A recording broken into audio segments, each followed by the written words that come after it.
Hare Krishna. So, very fortunate we all are to have the blessed divine association of His Sanat Kumar Prabhuji with us today.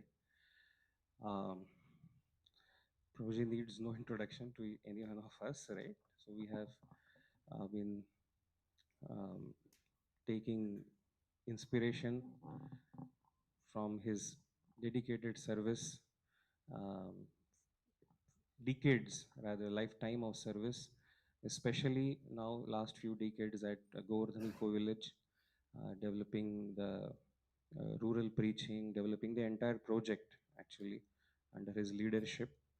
And we always have um seen and received blessing as one of the senior most devotees from Radha Gopinath congregation, ISKCON Chowpatty, and the entire community of devotees. So Prabhuji is like the, you know, eldest brother of the entire community, and his stable practice and committed service over the years have inspired the entire community, thousands of devotees. So we would like to welcome Prabhuji to this our small sangha in Tellapur, Hyderabad. And we feel like today we have received the mercy of Shri Radha Vrindavan Bihari and Radha Madan Mohan, entire Guru Parampara, and especially His Holiness Radhanath Swami Maharaj, because Prabhuji is so dear to the heart of Maharaj, because he has offered such wonderful service and example. So let us welcome Prabhuji, express our gratitude, and also we hope and pray that we continue to get his association whenever he is in Hyderabad, whenever he happens to come regularly. So let us thank Prabhuji for giving his time and association. By Hare Krishna Mahamantra from core of heart, we can chant once. Hare Krishna, Hare Krishna, Krishna Krishna, Hare Hare, Hare Rama, Hare Rama, Rama Rama, Hare Hare. Thank you so much.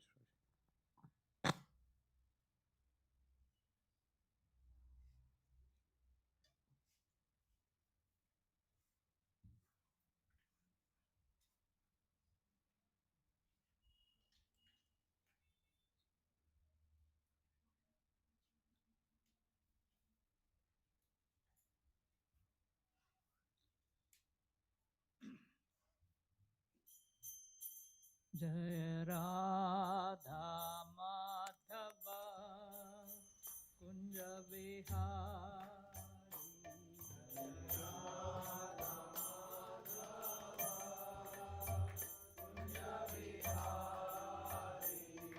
Jai Radha Madhava Kunja Vihari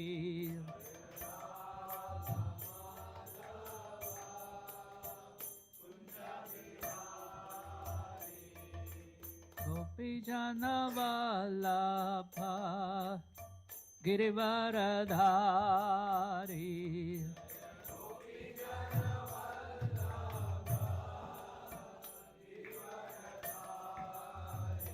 Jaya Gopijanavalabha Girivaradhari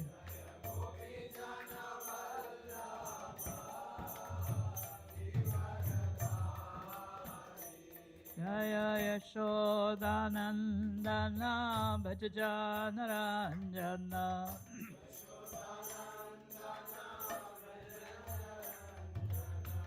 Yashodanandana Bhajanaranjana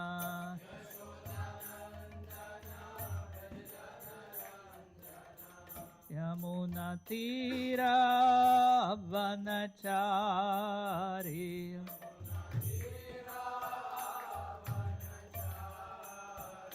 Yamuna Tira Vanachari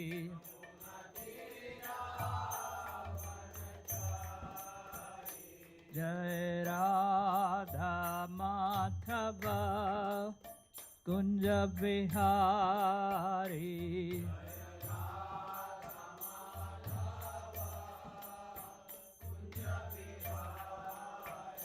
Jai Radha Vihari.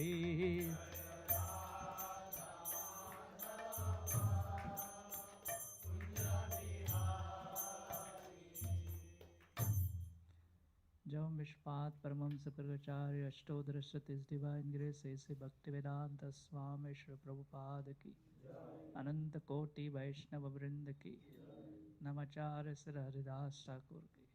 All glories to assembled devotees. All glories to assembled devotees. All glories to Sri Guru and Sri Gauranga. Om Namo Bhagavate Vasudevaya.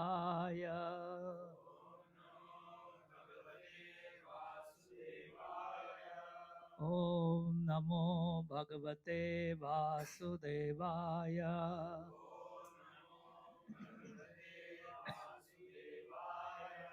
Om Namo Bhagavate Vasudevaya.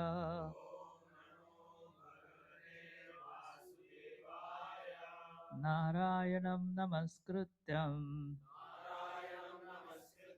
Naron Chaiva Narottamam Devim Saraswatim Vyasam Tato Jaya Mudiraye Nashtaprayeshu Bhadreshu Nityam Bhagavata Sevaya Bhagavati Uttama Shloke Bhaktir Bhavati Neshtiki. So today we'll read from one verse from 7th canto of Srimad Bhagavatam. 9th chapter, that is Prahlad pacifies Lord Narsidev with prayers. The shlok kramanka is 5. Swapadamule patitam tarbakam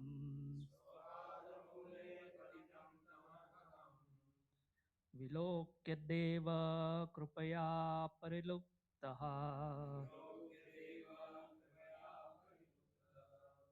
उत्थाप्य तच्छीर्ण ददात् कराम्बुजम्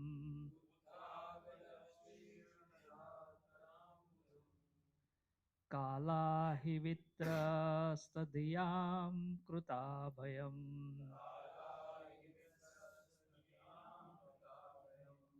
स्वपादमूले पतितं तमर्भकम् विलोक्य देवः कृपया परिलुप्तः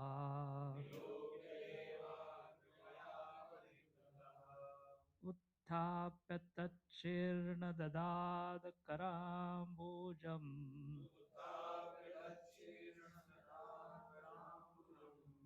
काला हि वित्रस्तधियां कृतया भयम्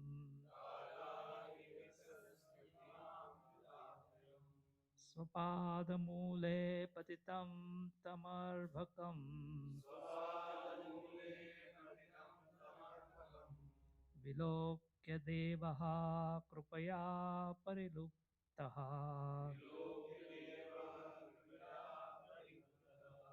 उत्थाप्य तच्छीर्ण यद्ददात् कराम्बुजम्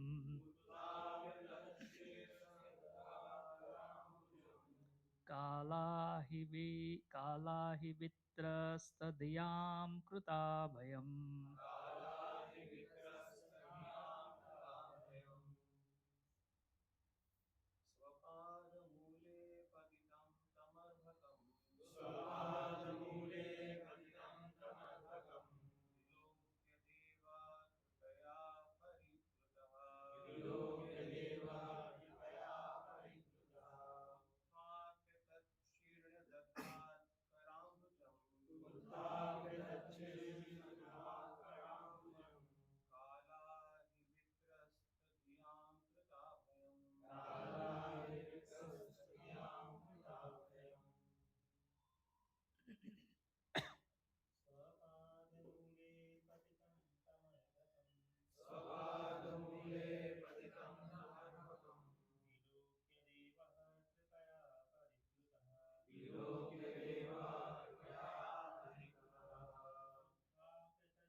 Mataji's. Mm.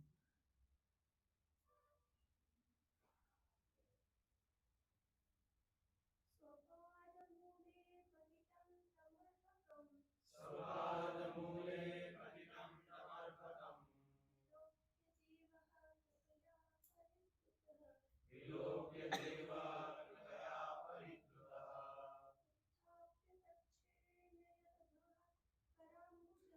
उत्थाप्य तच्छीर्षगदाकराम्बुजम् कालाभिवित्रस्तगिरां कृतामयम्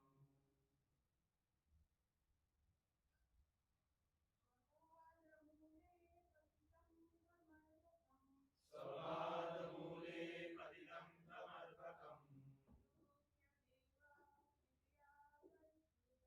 विलोक्य देवा कृपया परिद्रुतः उत्थाप्य तच्छीर्षगदाकराम्बुजम् कालाभिवित्रस्तगिरां कृतामयम् Swapada Mule, स्वपादमूले at his lotus feet, at his lotus feet Patitam, पतितं fallen, Tvam, he, Prahlad Maharaj, Arbakam, only a little boy, Vilokya, seeing, Deva, Lord Nrsimhadev, Krupaya, out of his causeless mercy, Pariluptaha, very much afflicted in ecstasy, Utthapya, rising, Tatshirni, on his head,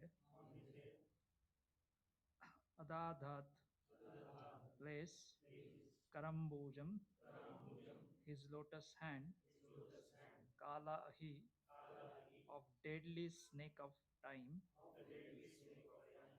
which can cause immediate death. Vitrasta, afraid, Dhyam, to all those whose minds, Krutavya, which causes fearlessness. Translation and purport by His Divine Grace A.C. Bhaktivedanta Swami Srila Prabhupada. When Lord Nrsimhadev saw the small boy Prahlad Maharaj prostrated at the soles of his lotus feet, he became most ecstatic in affection towards his devotee. Rising Prahlad Maharaj, the Lord placed his lotus hand upon boy's head because his hand is always ready to create fearlessness in all of his devotees. Purport. The necessities of the material world are four.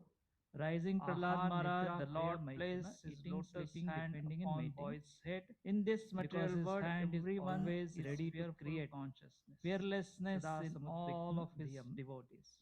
Purport. And the only necessities of the material world, everyone fearless is Krishna. Rising Prahlad Maharaj, the Lord Nrsimhadev appeared, all devotees became fearless. In this material world, everyone is ready to create fearless is to chant the holy name of all of Lord Nrsimhadev. Yato yato yami tato Nrsimha. Wherever we go, we must always think of Lord Nrsimhadev. Thus, there will be no fear uh, for the devotees of the Lord. ॐ अज्ञानतिमिरन्दस्य ज्ञानाञ्जलाशलाकया चक्षुरुन्मिलितं येन तस्मै श्रीगुरवे नमः श्रीचैतन्यमनोभीष्टं स्थापितं येन भूतले स्वयं रूप कदा मह्यं ददाति स्वपदान्तिकं वन्देऽहं श्रीगुरो श्रीयुतापदकमलं श्रीगुरुं वैष्णवांश्च श्रीरूपां साग्रजातां सहगणा रघुनाथान्वितं तं सजीवं साद्वैतं सावधूतं परिजनासहितं कृष्णचैतन्यदेवं Sri Radha Krishna Padan Sahagana Lalita Sri Vishakhamritamsha. He Krishna Karuna Sindhu Dinabandho Jagatpate Krishna Gopika Kanta Radha Kanta Namostate Tapta Kanchana Gaurangi Radhe Vrindavaneshwari Vrishabhanu Sute Devi Pranamami Haripriye Vancha Kalpataru Brasha Kripa Sindhu Bhaivacha Patitanam Pavanebhyo Vaishnavebhyo Namo Namaha Jai Sri Krishna Chaitanya Prabhu Nityananda Sri Advaita Gadadhara Srivasadi Gaura Bhakta Vrinda Hare Krishna Krishna Krishna Hare Hare Hare Rama Rama Rama Hare Hare. So this chapter describes when all the devatas they came in front of Nrsimhadev and started offering various kinds of prayers. Their intention was to appease Lord Nrsimhadev, but somehow other they were not able to please the Supreme Lord. And then immediately demigods clearly understood that they should not proceed further, because that time Lord Nrsimhadev was absorbed in the mood of anger. And it is stated that even Lakshmi Devi, she could not approach the Supreme Lord. So then, because what happened is she also was very much surprised to see her beloved consort in such a um, astonishing way, in such a anger. So what happens is the Supreme Lord performs the pastimes, and in that pastimes, he glorifies his devotees.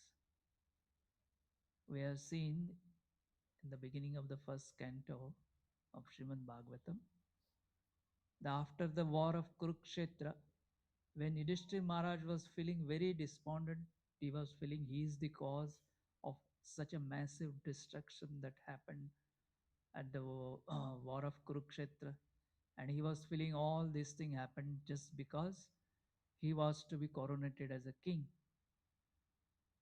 So being a very sensitive person, very devoted person, he was feeling a lot of guilt. And that time, the Supreme Personality of Godhead himself was trying to console him. But somehow or other, Yudhishthira Maharaj was not pacified. Then Lord Krishna takes him to Bhishmadev. And then Bhishmadev gives him instructions on the various matters, various dharmas. And there is like a long discussion between two of them.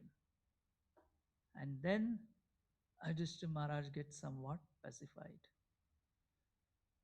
So this is how the Leela Shakti of the Supreme Lord works. Here, the demigods came, even Mother Lakshmi did not dare to go close to the Supreme Lord.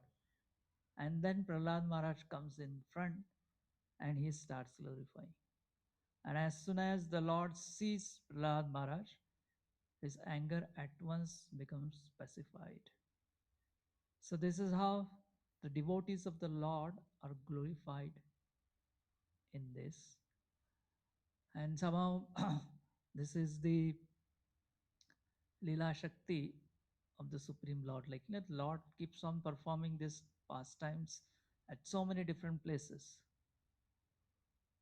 So in that sense, it's not that Lakshmi Devi first time saw Lord Nrsimhadev in this form. In other kalpas and various other pastimes, she must have seen this form. But at this particular time, she forgets. And for her, it appears that this is the first time she is seeing this. form.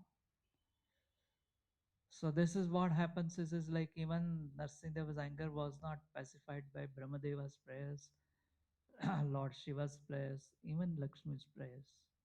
And then opportunity was given to Prahlad Maharaj to praise him. So Brahmaji,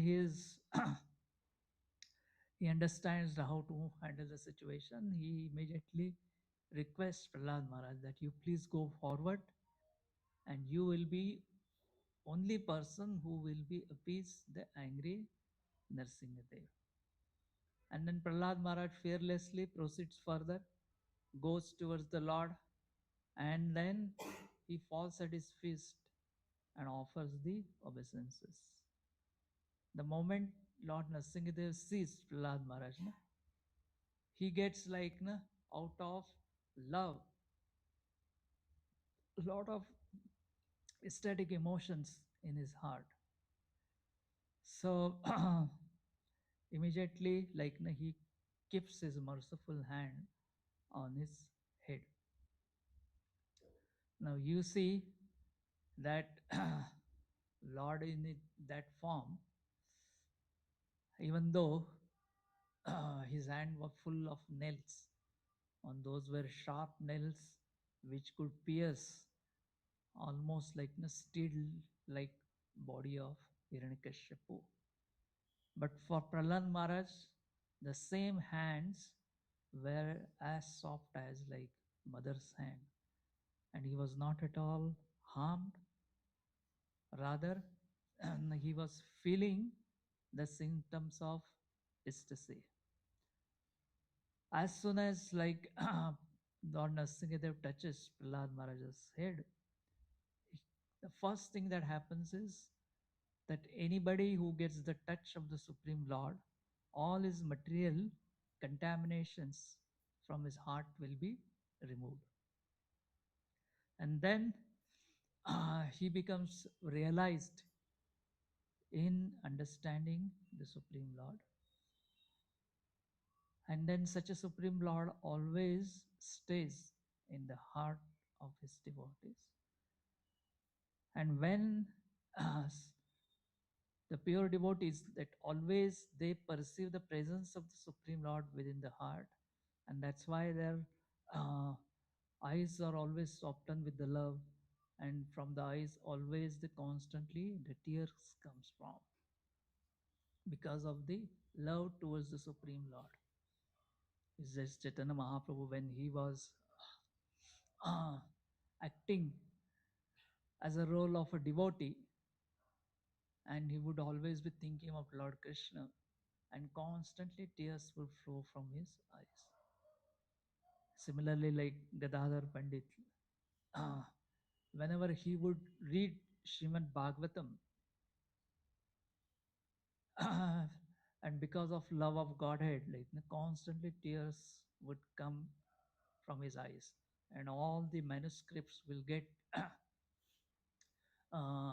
wet because of his tears.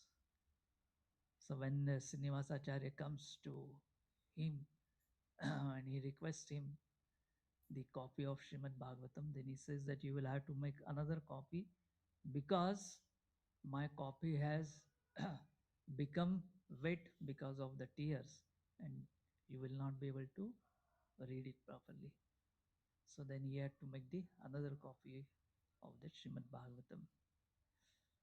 So this is what happens is like when there is a pure love, then constantly the joyful tears will come from the eyes. So in this mood, where Prahlad Maharaj is completely now free from material contamination, the Supreme Lord is situated in his heart, and then he is completely focuses his mind and attention at the lotus feet of the Supreme Lord, and his voice becomes like faltering, and immediately he starts offering the prayers. Now you see a great lesson we can learn from this episode, that on the scene there are very exalted demigods are there. Lord Brahma is there, who creates on behalf of the Supreme Lord, this material creation. Lord Shiva is such a powerful person, such an exalted devotee of the Supreme Lord. And then Mother Lakshmi, she is a consort. She is also present there. But then Prahlad Maharaj has been asked to go forward and perform this service. So usually the pure devotee, he doesn't have any desire for distinction. He just follows whatever is the community desire. So Prahlad Maharaj did not feel any superiority complex in his heart. That all these exalted personalities are present, they are not able to pacify the Lord, and I have been requested to pacify the Lord. So I am special.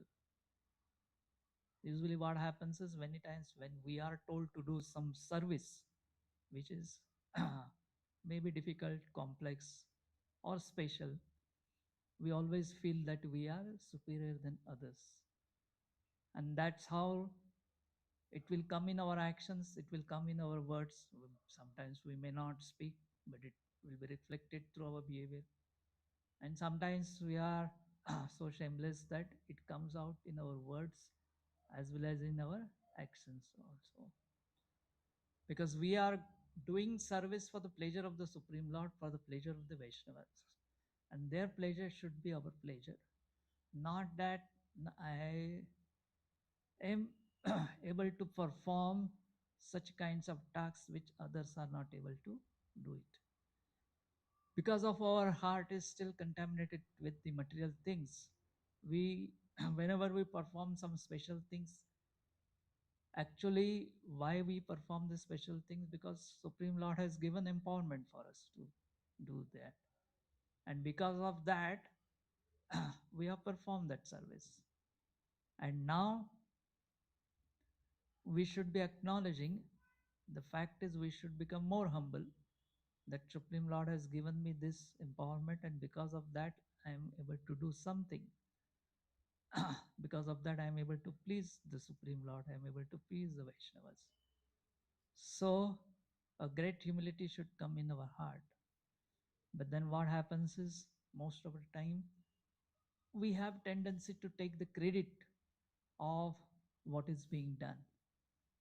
And then there is such a subtle desire in our heart to be recognized as a senior person in the community of the devotees. And that is why Chaitanya Mahaprabhu says, Pujala Pratishta, or na dhanam, na janam, na sundarim. So janam, why it is said is like sometimes people are able to give up the big positions. They are able to renounce the things. They may be wealthy person, learned person, and still they renounce everything and walk on the path of vairagya, renunciation. But still they may be attached to the prestige of followings. And that is why Chaitanya Mahaprabhu used the word janaha. Means don't even keep the desire to be recognized by the community as a special or senior person. Same feeling like Arjuna also understands that when it was necessary, Lord Krishna gave him such a great power, and by which he was able to stand against Bhishma Dev and Dronacharya. And when there was no need, all those powers were withdrawn, and a simple dacoits could defeat Arjuna. So this is what we have to learn. There was one Srila Prabhupada disciple. He expressed his feelings because he was very active in devotional service, and that time he was able to do many things, and somehow then he was little inactive in devotional service, and that time he realized that he was not able to do even a simple thing. And then he reflected, he could understand that when he was actively leading things in Krishna consciousness, the Lord provided him the empowerment. And that's why he could do big talks. And when that mercy was withdrawn, he could understand that now even the simple tasks are also difficult. So this is a great lesson, like Prahlad Maharaj being a pure devotee of the Lord. He could clearly understand this, and with a great humility, he keeps on continuing his prayers. And that time, like how he expresses his feelings of the heart, that how can I satisfy the Supreme Lord when Devtas and Munis, they have failed to pacify him.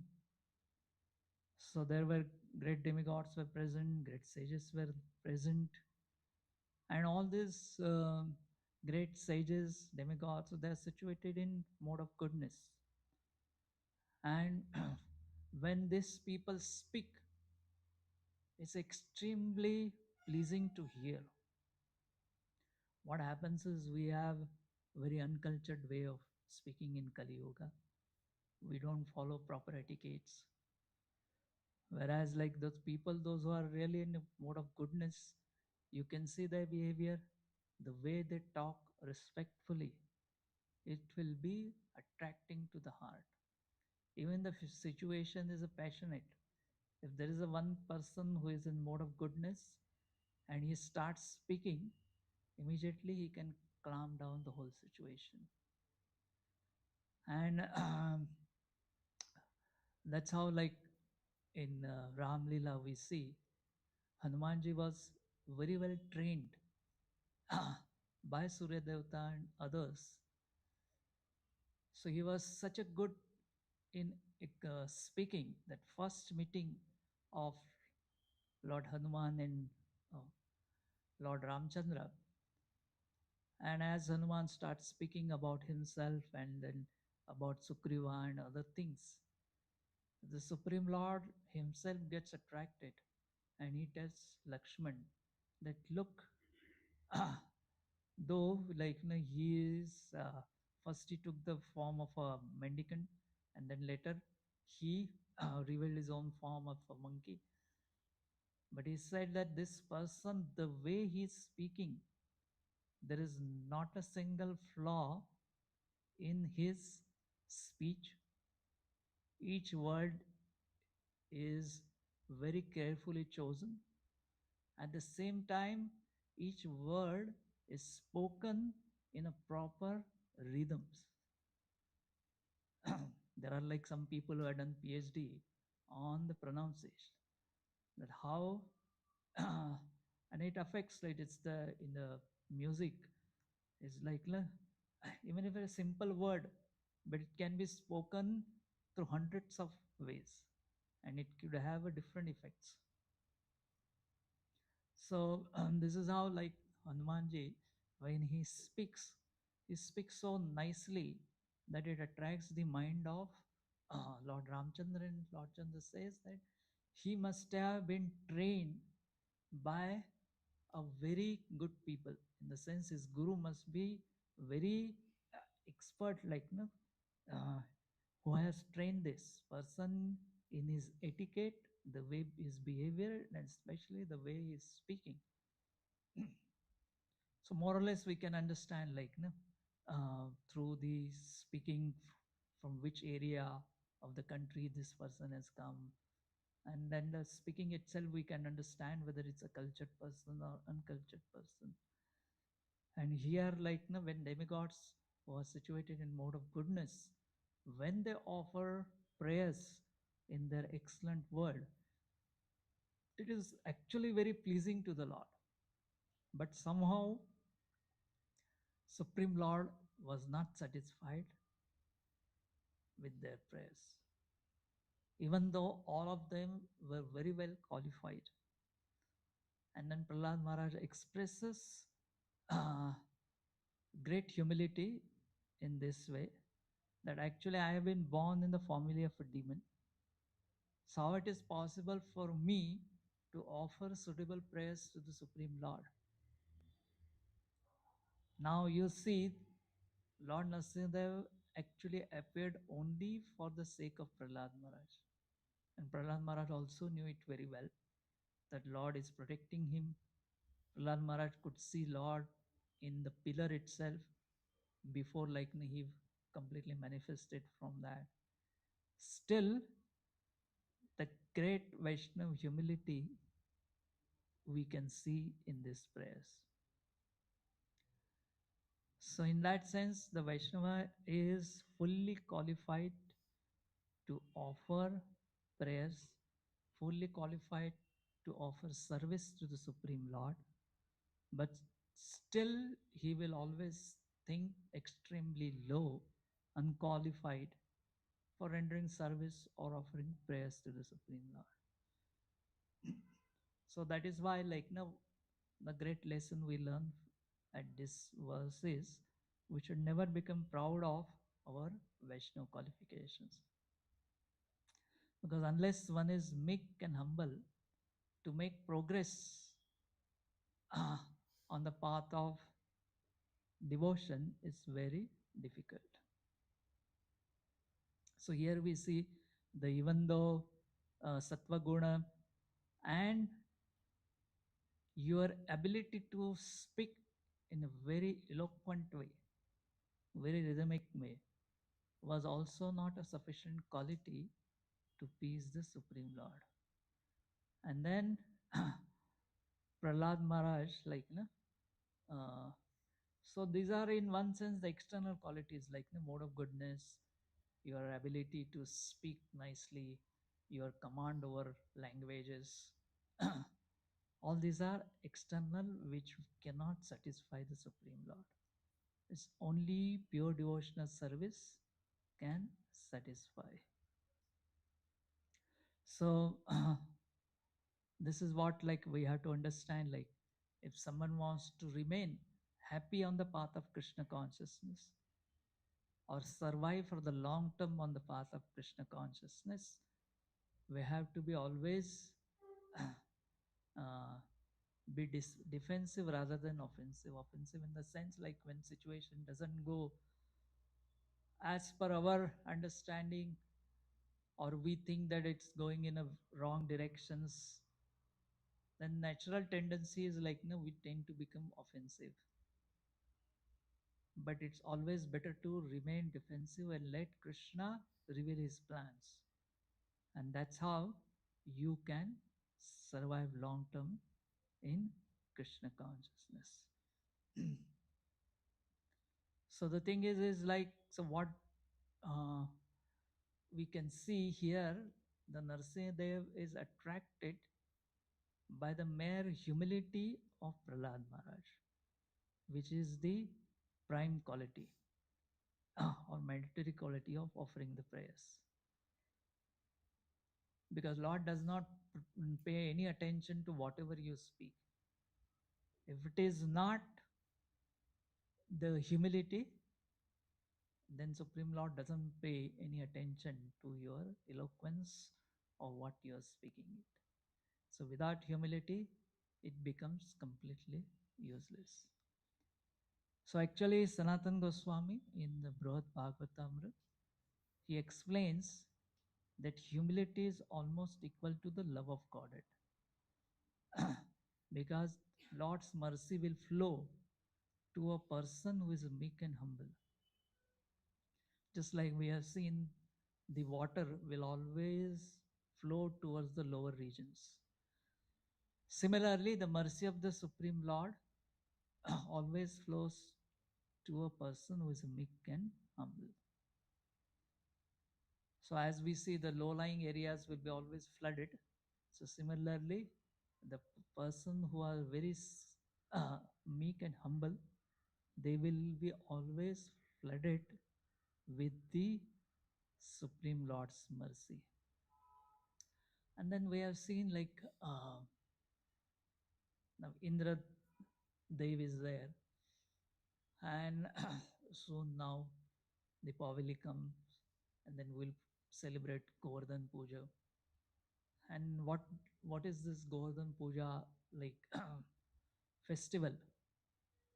That's a festival when Lord Krishna sees that his father Nanda Maharaj is making big preparation of festival. So he inquires what is that festival, and Nanda Maharaj explains that we are performing Indra Puja. So when Krishna says, I am present here in Vrindavan, and these Vrajavasis are going to perform puja for Indra, so I have to show them a correct path. So then he explains and tells them, like, no, offer everything to Govardhan. Actually, he is helping us because we are Vaishyas, we are the cows. So he is helping us in taking care of the cows. So instead of that, instead of Indra Puja, let's have Govardhan Puja. And then what happens to Indra? Just because one village stops performing his puja, he becomes very angry. So what happens is there are like thousands of Indra Yajnas were performing all over the world. Many places people were performing that, but one village decided that they will not perform Indra Puja, and then he becomes very angry. Now what happens is we know now we have only two eyes, but Indra, because of some curse and some pastime, he has thousands of eyes. Now many times like person doesn't behave properly, then we call him, are you blind? Can't you see things properly? So that's how we always ask the people if he is not doing properly. Now Indra has got thousands of eyes, and still he could not see Lord Krishna, and he became blind. We have two eyes, he had thousands of eyes, but he became intoxicated with pride. So it's not that Indra could not see Lord Krishna because he was drunk, he was drinking wine or honey or whatever it may be, other intoxicants. So what was his problem? He was blinded by the false ego of the ahankara. And then what happens is the moment you are proud, first thing is you will lose your vision. And humility actually grants the proper vision. It grants the perception of the reality. So you can really see the things in this world only when you are humble. But if you are not humble, if you are proud, then even a simple things you will not able to see. So that is the thing. It comes. So sometimes like a person who is a very proud, the proud comes from the lust, and it is happens sometimes it happens like you see that the whole world around you is like spinning.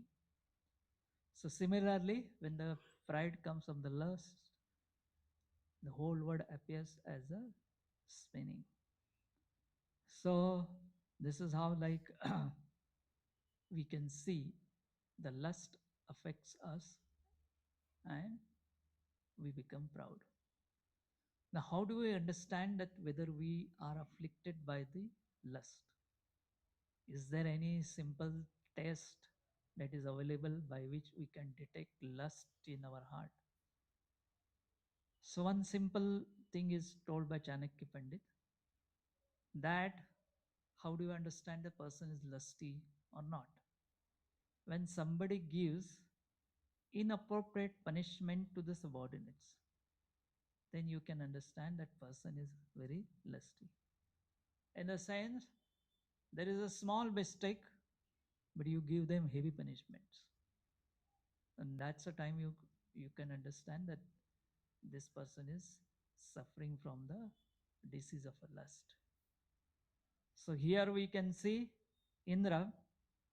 What happened is one Indra Puja was stopped, and he decided that he will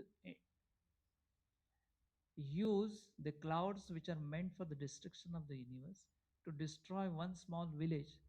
He ordered Samvartaka clouds to come and destroy this village because they stopped offering worship to me. So this is how Indra was overreacting to the situation. And this is what then we can understand that pride is there in the heart. And then uh, if a person is humble, then two distinct things he can see. Like we have seen Prahlad Maharaj is humble, and Prahlad Maharaj is always dependent on Krishna, and is acknowledging his own faults. So the humble person will be always dependent on Krishna, and then he will always acknowledge his fault. Because what happens is proud person will never ever admit that there is something wrong in him, there is some fault in him. Even though there are lots of faults, he will show as if everything is all right, everything is perfect. It's not his mistake, but it is a mistake of other people, surroundings, circumstances. He will find 100 reasons from his fertile brain to give some justification of that. But humble person will always know that he's always dependent on Krishna. At the same time, he will know what his faults are. So here, Prahlad Maharaj is very clear that I am dependent on Krishna, and only Krishna has protected me all the while. And I know I have come from such a kind of background where all around are demons. When Prahlad Maharaj was staying in the kingdom of demons, so there was no Vaishnavas there, and their behavior was totally against the scripture, against the Varna from Dharma, against the worshipping Lord Vishnu. So he is, this is where he is thinking. Now, sometimes what happens is like the people say that I am very humble, I am very fallen. So it's not like you had to be like a lot of disqualifications or a lot of inabilities, and that makes you a humble person. So actually, the Vaishnavas are very well qualified and yet they feel humble. That is the real criteria. It's not that you have so many defects and so many these things and then you remain like that and then you claim you are the humble person. Now we have the Krishnadas Kaviraj Goswami. He is such a special personality that he was chosen by Lord Nityanand Prabhu to write Chaitanya Charitamrita. So when he was at advanced age, he was given this responsibility. And then he heard from Raghunath Das Goswami and all others and wrote the entire Chaitanya Charitamrita. But while writing Chaitanya Charitamrita, there is one prayer he makes that Jagai Madai are better than me. I am the lowest of these things. So it's not like another fashion. Many times what happens is we speak, throw these kinds of word, but our heart never means that. So, but then pure devotees, when they offer these prayers, it is not that they are just making a show of it or just writing as a matter of etiquette. They really feel themselves as they are dependent on the Lord and they have faults.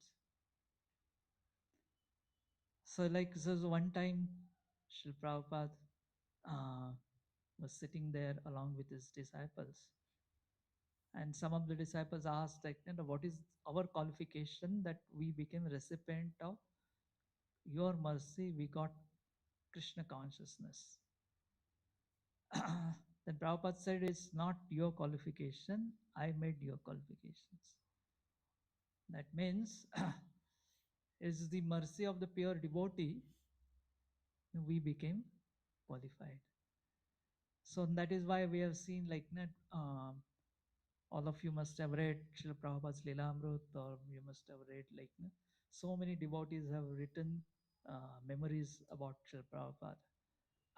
And in that memories, we have seen so many uh, devotees, they explaining their situation before they came to Krishna consciousness. So many of them, they have written how they were addicted to so many bad things. They were addicted to bad association. But basically, they were coming from very, very tamoguni kind of background. But they accepted the shelter of Srila Prabhupada, and they accepted the shelter of Srila Prabhupada with a great humility. And that's how they got transferred to such a exalted Vaishnavas. Like once His Holiness Giriraj Maharaj was explaining about Krishakruta Prabhu. So he was like, that time all those people, they stamped him like he's a very, very esoteric person, or like very crazy type of person, because basically he would not follow much of etiquette. Like his clothes were also not freshly uh, washed, like as per, we know that whenever we come to the temple, we always bathe nicely, we wear the fresh clothes, and that's how we come in front of the deities. And then we follow so many rules and regulations in front of the deities. Like uh, Rupa Goswami has given things in Bhakti Rasamrut Sindhu. What is the etiquette like? No? You have to follow when you are sitting in front of the deities. And somehow or other he was not following all those things. So he was stamped as like, usually we keep labeling the people in which we are very expert at, to label the people. So he was given certain kind of label where he was not following all these rules and regulations. But later he became Sanskrit scholar. Then he has translated many of our Gaudiya Vaishnava literature into English. Not only that, he was able to even compose poetries to Srimati Radharani. And we have seen like at the end of his life, he took shelter of Vrindavan, and in perfect Krishna conscious situation, he left this world.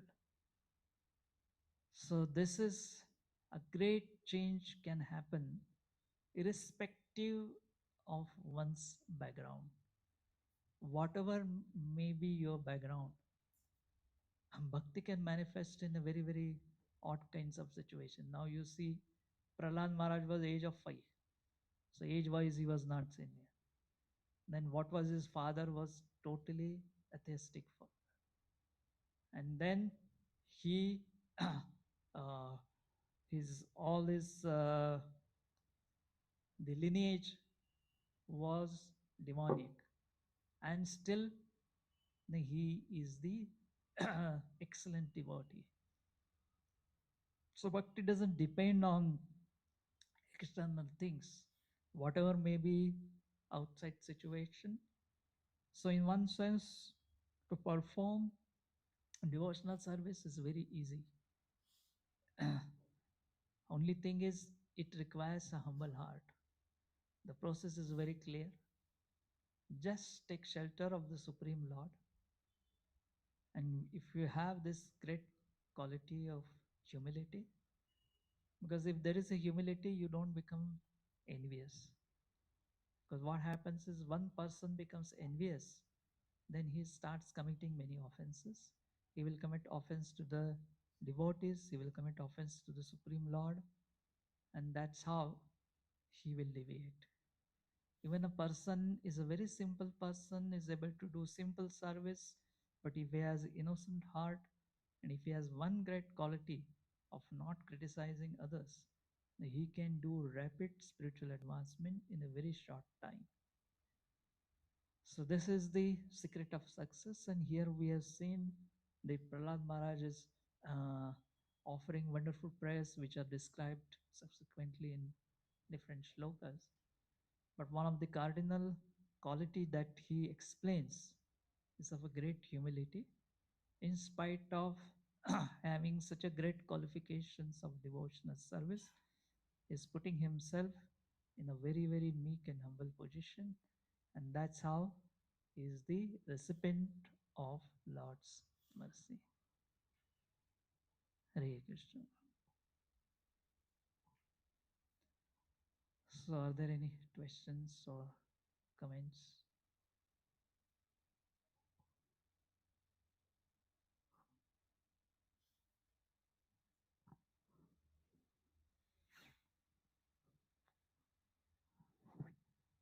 Hare Krishna, Prabhu. Thank you so much for this wonderful class and explaining humility. So, as we heard about, humility is not just externally saying. Uh, I mean, it's good to begin at least that way, but that inner feeling, especially when one has qualifications, it doesn't come from heart.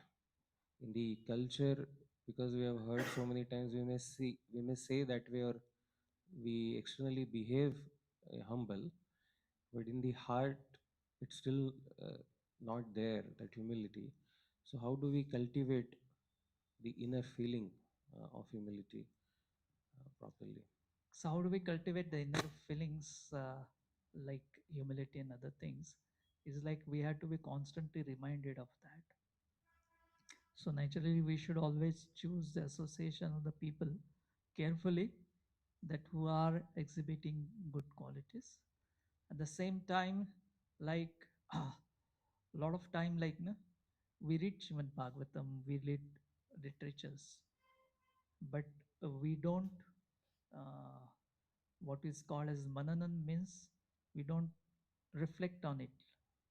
Like no, we read the passage of Srimad Bhagavatam, then we sit down and then we meditate on what we have read it, what points that are mentioned there, and how I can utilize those things in my life. So that is also very essential, and many devotees now they come up with writing different kinds of journals, gratitude journals and other things, where they are able to express their emotions. So if they have made any mistake, then they will write it like, no, this is how I made a mistake. Or if they have got any good, pleasant experience, learning experience, that also they will write it and mention it. Otherwise, what happens is like, no, we have made sometimes the life so fast, and uh, just the life moves from one event to another event and another event like that. So we should take some time out for ourselves, in which we reflect on the things, we reflect on different interactions that we have with our devotees. If there's something nice things to be learned, we take a note of it, write it down nicely, and um, sometimes like we can refer all those notes back and see. So that way, like usually when you write down all these kinds of pleasant feelings or things where we made a mistake and we need to improve, that's like we are able to internalize these things. So we are speaking, hearing, and then we internalize as well. That benefits us.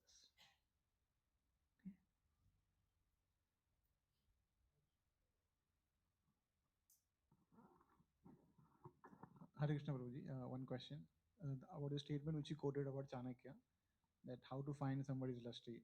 So if a person is, giving more punishment to subordinate for what it deserves, now this can create problem to us, because when we do some mistake and our authority criticizes us more than what we feel, then we end up thinking that person is lusty. Mm. So that can. So the thing is like we have to apply this principle for us and not like find faults or give comments to others, because usually what happens is we are very expert in giving advice to other people, but we don't take advice for ourselves. So any situation happens like you will be very expert in like commenting on it, and telling other people that should be done, that is should be done. But when it comes to us, uh, we hardly console. That time mind will just keep on justifying our stand. So all those things that are mentioned for us to improve, and not for commenting on others behavior, because what they behavior is there, they are incurring karma, and Krishna will take care of that. What you will be liable for is for your actions. So better you take care of your actions properly, rather than trying to see who is doing wrong. That will not benefit us. Okay. Yes.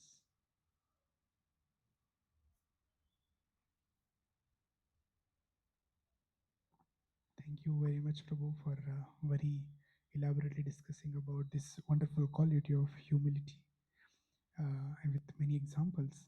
Prabhu, I had one small question that although we hear a lot about humility, go through, but when the situation comes where actually we have to be humble, we, I mean, sometimes we were able to become humble and stay humble, but we react to that situation with not with humility but with arrogance and with pride.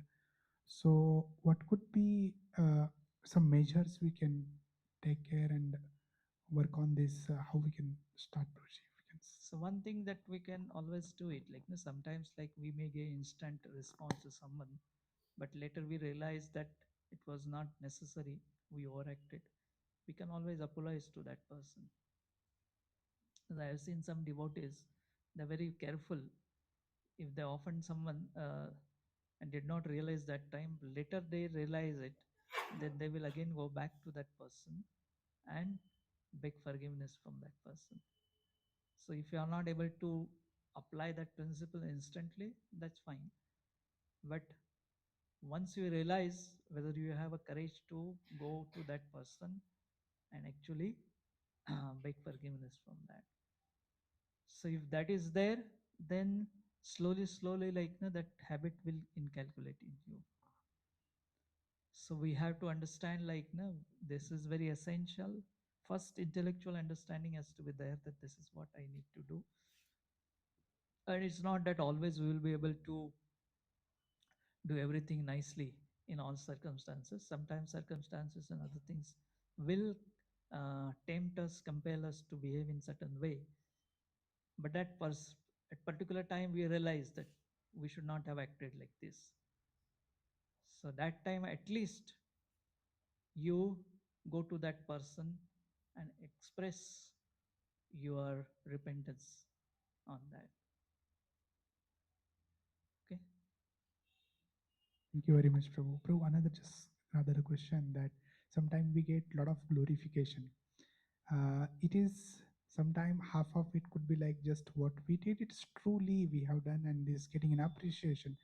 But sometimes other part is just some exaggeration and which we have not. So how do we respond to that?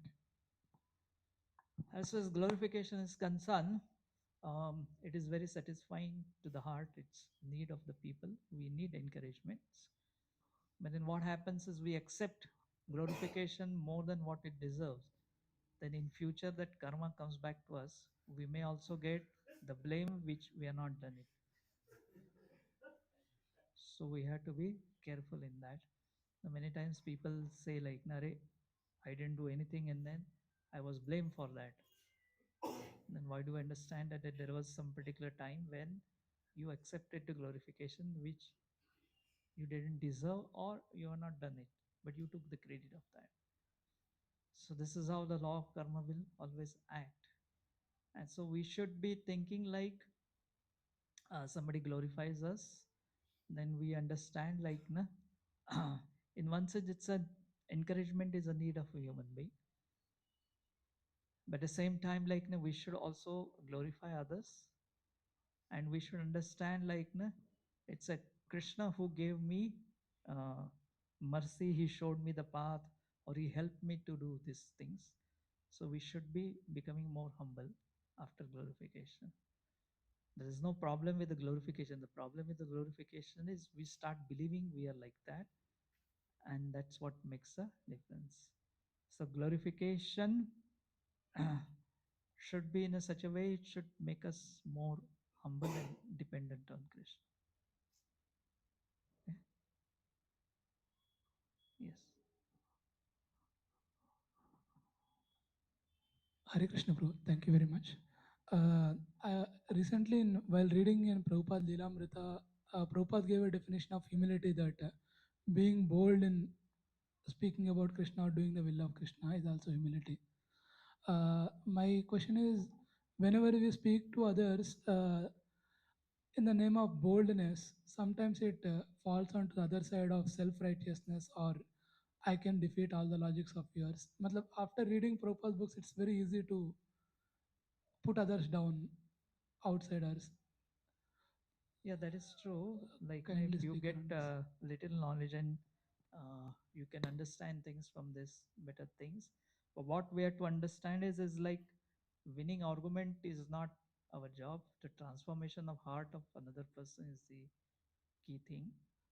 We have to give Krishna consciousness to other people, not like defeat them in the arguments. If you defeat them in arguments and they don't accept Krishna, then what is the use of that arguments? So our main intention is people take to Krishna consciousness, and sometimes like whatever is necessary, sometimes we don't even speak anything, and we just sit and hear other person and develop relationship with him, and slowly then we get an opportunity to talk. So we have to wait for other person to be coming to a proper level. So the truth is to be spoken, but it has to be spoken in a very palatable way, nice way, so that people accept Krishna consciousness. Not like like taking like humility means just speaking boldly. That is fine that you are able to speak boldly, but what is the effect? The effect should be enhancement of Krishna consciousness. Okay.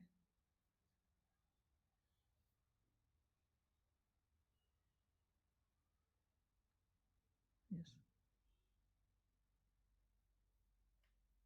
Hare Krishna. Thank you, Prabhuji. You mentioned a simple formula to check whether someone is lusty. And so I'm asking, how can we check similarly whether I am humble? Whether you are humble or not, you ask your authorities, ask your peers.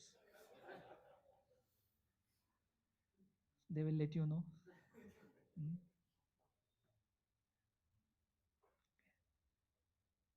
Because we will always give good marks to ourselves. When we are checking others, we will find fault, but for ourselves, we always give good marks, support our actions and everything. So we should be very careful about that. So it's always that's better to ask our spiritual master or his representatives or peers or others. They will let us know. Okay. Yes. Thank you, Proji, for your class and nice question answers. You made a point about labeling and criticism being impediments for rapid progress, especially when it comes to management, when someone is, let's say, heading a department or a project.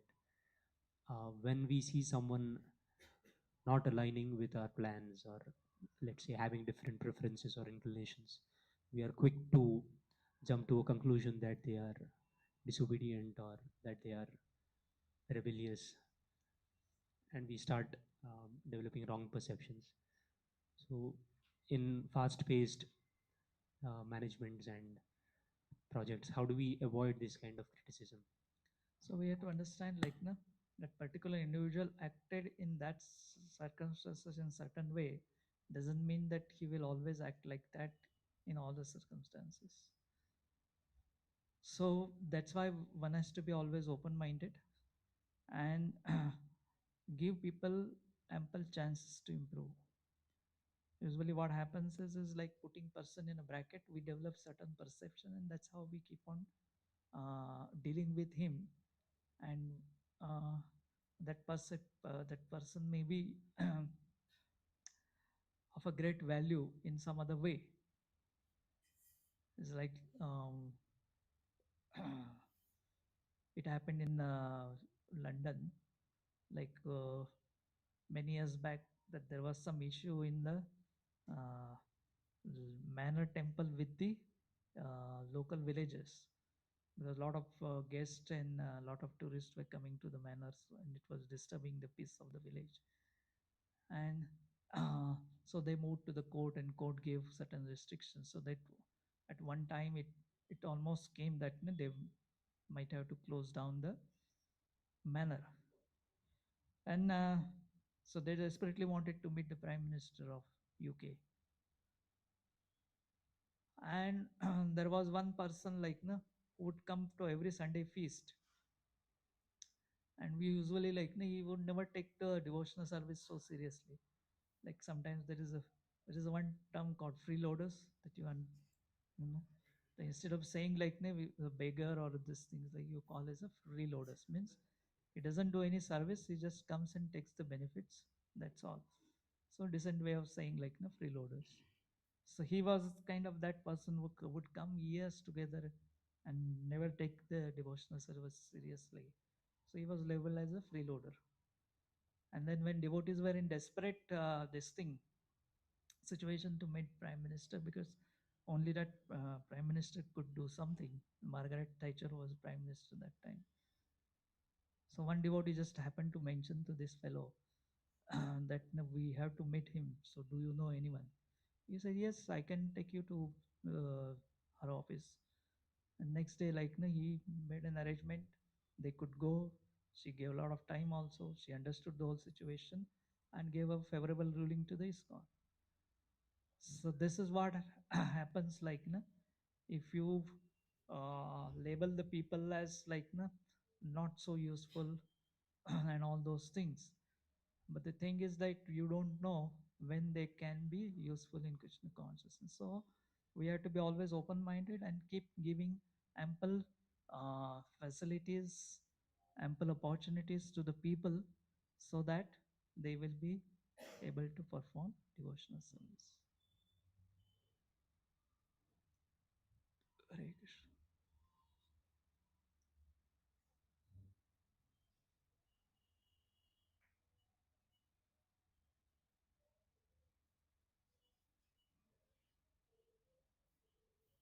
Hare Krishna Prabhuji. So you give a lecture of the being humble. So continuously, sometimes it happens ki continuously I'm feeling ki, okay, I'm behaving humble, but sometimes it comes feeling of inferiority, and others also sometimes take disadvantage of our this behavior. So how to get rid of this feeling? Now, one thing is some people take disadvantage. Another thing, you feel Inferiority ki I'm inferiority very person. yes. Okay. So the thing is, first we'll talk about people taking advantage of that. So that is fine.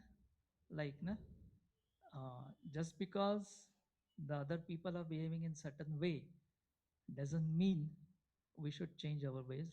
Say we have the example of Yudhishthira Maharaj and Duryodhan, where Yudhishthira Maharaj always believed things doing as per dharma, and he did so many things in such a way that Duryodhan could take advantage of him, but still he never gave up his walking on the path of dharma and his virtues and humility.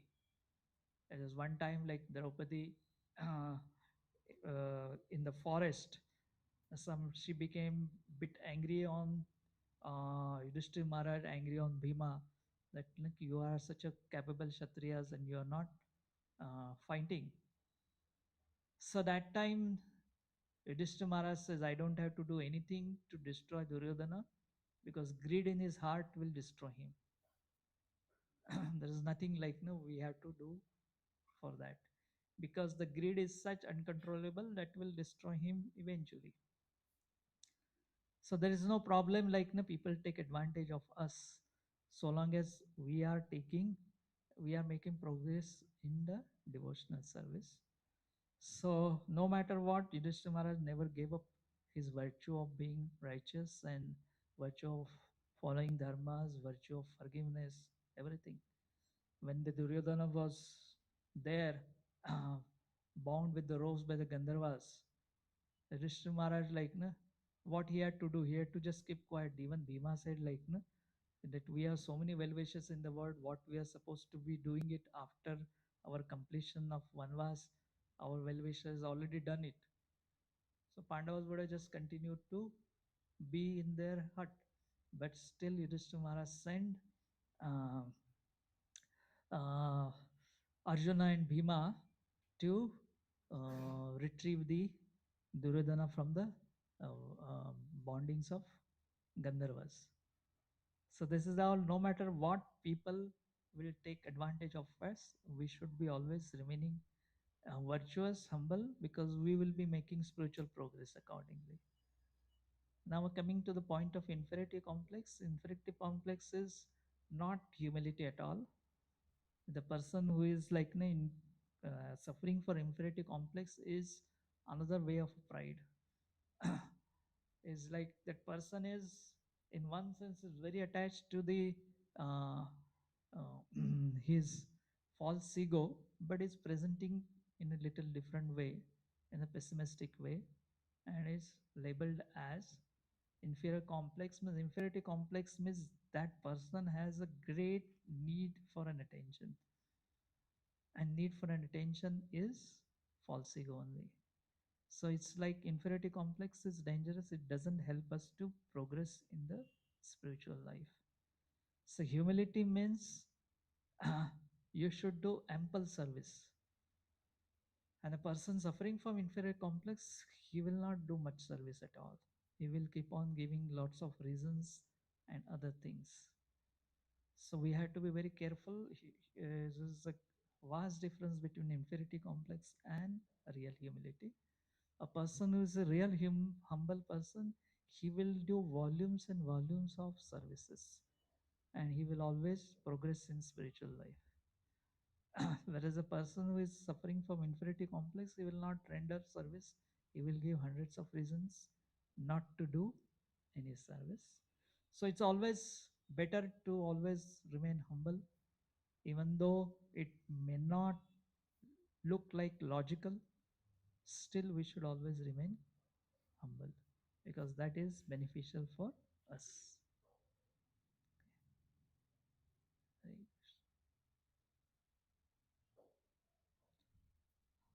Okay, so we'll end here today. Grantaraj Srimad Bhagavatam ki, Srila Prabhupada ki, Samaved Bhakta Vrinda ki. Sure.